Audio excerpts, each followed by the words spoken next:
This is the Lone Crater YouTube. We hope this video helps.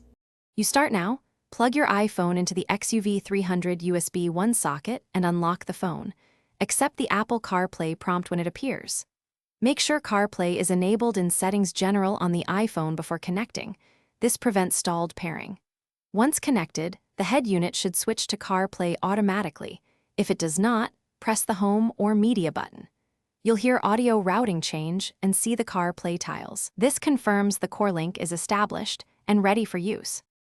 Once CarPlay is visible, tap Maps to set a destination or press the steering wheel voice button for Siri. Voice cuts distraction and keeps you legal. You can switch audio to Apple Music or podcasts smoothly. Make sure the head unit volume is set before unmuting so the first song doesn't startle you.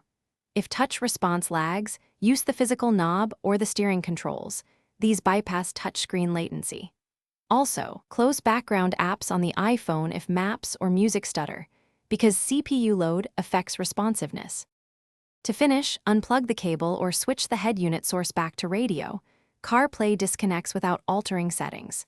If you run into problems, power cycle both the Xuv300 and iPhone first.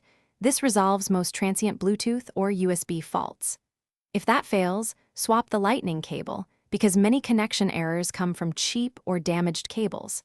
As a last step, update the iPhone iOS and the vehicle infotainment firmware. These updates fix compatibility bugs and improve stability. Thanks for watching. Consider subscribing if we helped you.